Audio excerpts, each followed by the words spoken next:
light trapped by a tiny droplet on a photonic crystal surface. The droplet has been printed by a super high-resolution inkjet printer. Credit none, a microscopic pen that is able to write structures small enough to trap and harness light using a commercially available printing technique could be used for sensing, biotechnology, lasers, and studying the interaction between light and matter. The printing-based approach, jointly developed by researchers at the University of Cambridge and the Hitachi Cambridge Laboratory, combines high-resolution inkjet printing with nanophotonics, the study and harnessing of light on the scale of a billionth of a meter, the first time that this combination has been successfully demonstrated. The results are reported in the journal Advanced Materials.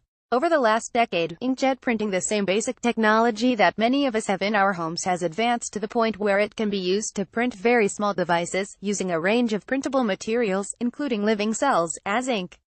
This approach is both simple and low-cost, and it is widely used in electronics and biotechnology. Most inkjet printers push the ink through the nozzle by heating or applying pressure, producing ink droplets about the size of the diameter of a human hair, said the paper's co-first author Dr. Vincenzo Pecunia, a former PhD student and postdoctoral researcher, and now visiting researcher, at the university's Cavendish Laboratory.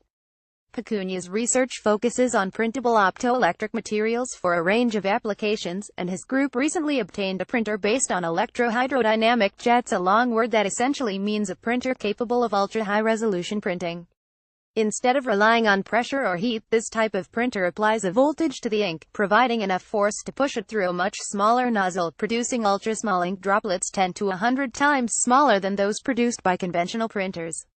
Thanks to a chance meeting between Pecunia and co-first author Dr. Frederic Broussard from the Hitachi Cambridge Laboratory, the researchers found that the new printer could print structures small enough to be used in nanophotonics, which is Broussard's area of research. Previous efforts to combine these two areas had bumped into the limitations of conventional inkjet printing technology, which cannot directly deposit anything small enough to be comparable to the wavelength of light, said Pecunia. But through electrodynamic inkjet printing we've been able to move beyond these limitations. The researchers were able to deposit ultra-small ink droplets onto photonic crystals. The ink droplets are small enough that they can be drawn on the crystals on demand as if from a very fine pen, and locally change the properties of the crystals so that light could be trapped. This technique enables the creation of many types of patterns onto the photonic crystals, at high speed and over a large area. Additionally, the patterns can be made of all sorts of printable materials, and the method is scalable, low-cost, and the photonic crystal is reusable since the ink can be simply washed away. This fabrication technique opens the door for diverse opportunities in fundamental and applied sciences, said Broussard. A potential direction is the creation of a high density of highly sensitive sensors to detect minute amounts of biomolecules such as viruses or cancer cells.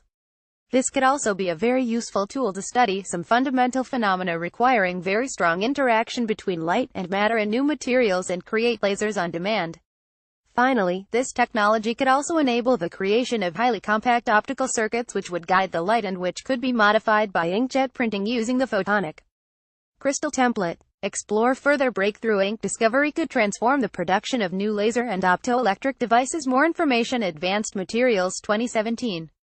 doi 10.1002 ADMA.2017044425 Journal reference Advanced Materials provided by University of Cambridge.